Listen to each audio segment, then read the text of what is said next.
जय हिंद दोस्तों, मैं आरती द्विवेदी। स्वागत है आपका study for life YouTube channel में। आइए आज का डिस्कशन स्टार्ट करते हैं। टेस्मेक ट्रिब्यूलेशन,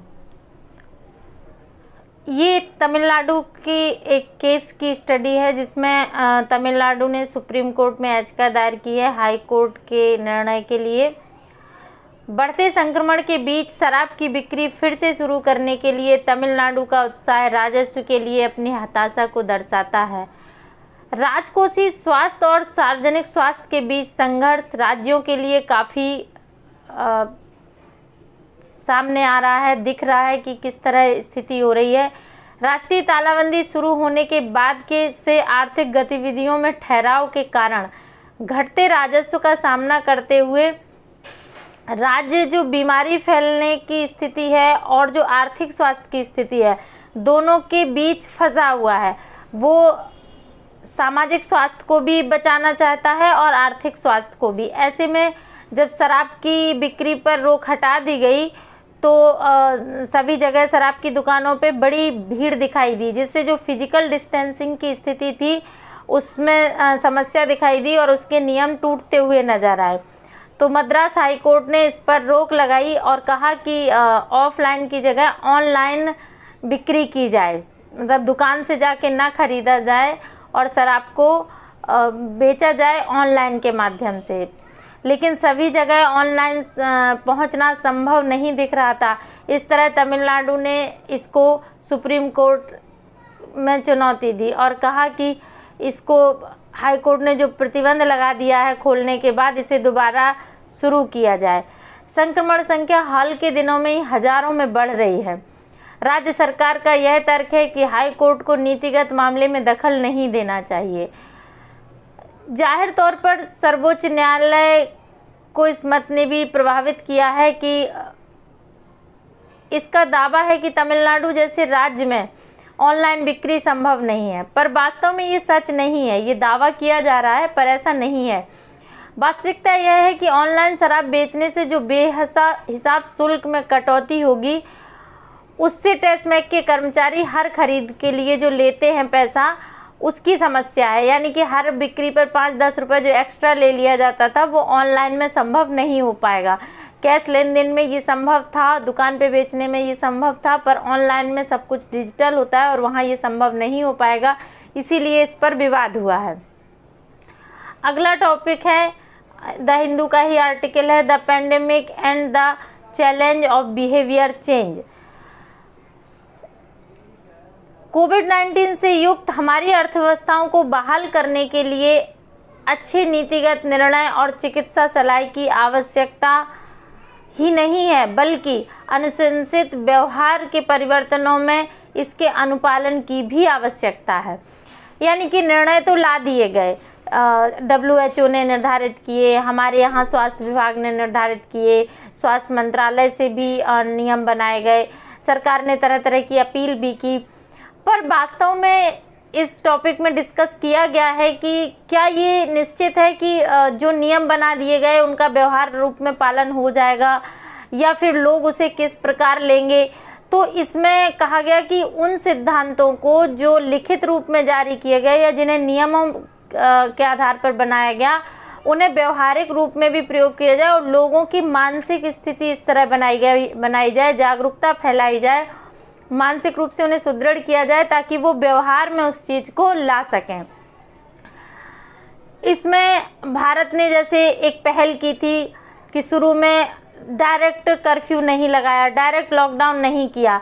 सबसे पहले हमारे प्रधानमंत्री ने अपील की जनता कर्फ्यू की, जिसमें कहा कि वो स्वयं अपने घरों में रहें और कर्फ्यू बनाएं, मतलब सरकार का बंधन नहीं है, वो स्वयं इसका पालन करें।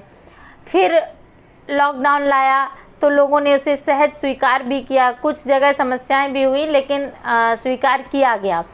लोग दिमाग से सुदृढ़ होने लगे और लोगों में एक और भावना जागृत की कि अपनी बालकनी में आकर जो स्वास्थ्यकर्मी हैं या जो इस तरह से वर्कर हैं जो काम कर रहे हैं, उनका हौसला बढ़ाए रखने के लिए उनका सम्मान करें, उनके सम्मान में ध्वनि उन्हें अर्पित करें, जिस समय करतल ध्वनि भी थी या कोई और भी घंटी या कुछ बजा के उनका सम्मान करें। इसको कुछ लोगों ने दूसरी तरह से भी तोड़ा, लोग रोड पर आकर एक साथ नाच गाना करने लगे।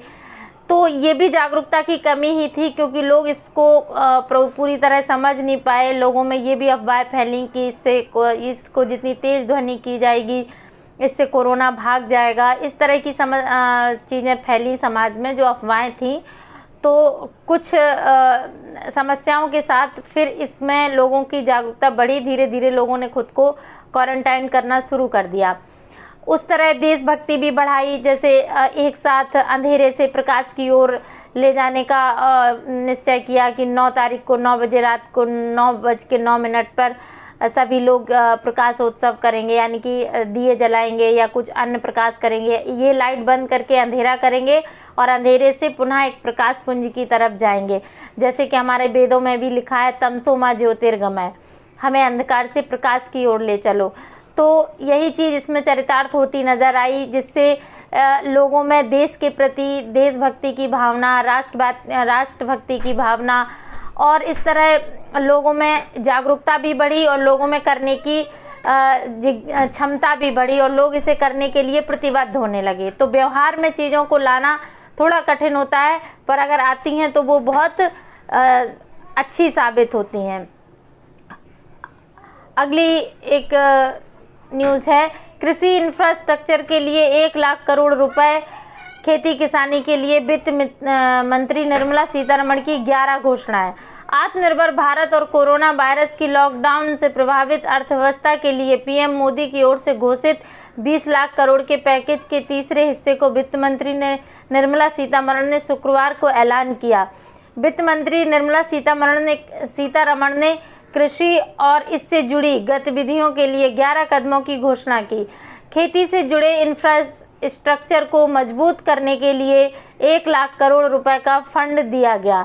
इसके अलावा किसानों को इनके उत्पाद की सही कीमत दिलाने के लिए 3 सुधारों का ऐलान भी किया।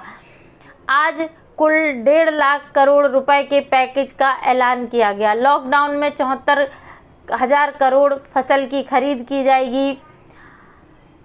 टॉप टू टोटल के लिए 500 करोड़ दिए जाएंगे। किसान जहां चाहे वहां अपने उत्पाद बेच सकेंगे, यानी कि वो दूसरे राज्यों में भी अपने उत्पाद बेच सकेंगे। पहले ऐसा नहीं होता था, हर किसान अपने ही राज्य में बेचता था, पर अब कहीं भी बेच सकता है। आवश्यक वस्तु अधिनियम में भी संशोधन किया गया। कृषि इंफ्रास्ट्रक्चर के लिए 1 लाख करोड़ रुपए का खर्च किया जाएगा। खाद्य प्रसंस्करण इकाइयों के लिए 10,000 करोड़ रुपए का ऐलान किया गया। प्रधानमंत्री मत्स्य संपदा योजना के लिए 20,000 करोड़ रुपए दिए गए। National animal disease control programme चलाया जाएगा। इस प्रकार इन्होंने 11 तरह के योजना लाए, जैसे पशुपालन में इंफ्रास्ट्रक्चर के विकास के लिए 15,000 करोड़ रुपए, हर्बल खेती के लिए 4,000 करोड़ रुपए, मधुमक्खी पालन के लिए। इस तरह इन्होंने इसको 11 योजनाओं में बांटने का प्रयास किया। आप इसे PDF में पूरा पढ़ लीजिएगा। और जो इसके मूल चीज़ें थी वो यही थी कि इस तरह से, और सबसे बड़ी चीज़ इसको इसलिए पढ़ लिएगा और पूरा PDF मैंने इसलिए भी दिया है कि BPSC में कृषि से जुड़ा सवाल लगभग हर साल मेंस में पूछा जाता है। तो जो स्टूडेंट BPSC मेंस देने वाले हैं उनके लिए ये टॉपिक बहुत इम्पॉर्टेंट है। बाकी UPSC और UPPCS के लिए भी इम्पॉर्टेंट है, लेकिन BPSC के लिए बहुत ज़्यादा इम्पॉर्टेंट है। आप इसे पूरा पढ़ें और अच्छे से अपने नोट्स में शामिल करें। आशा है आपको ये वीडियो पसंद आएगा। अगर ये पसंद आए तो इसे लाइक करें, शेयर करें, सब्सक्राइब करें और बेल आइकन दबाना ना भूलें। धन्यवाद।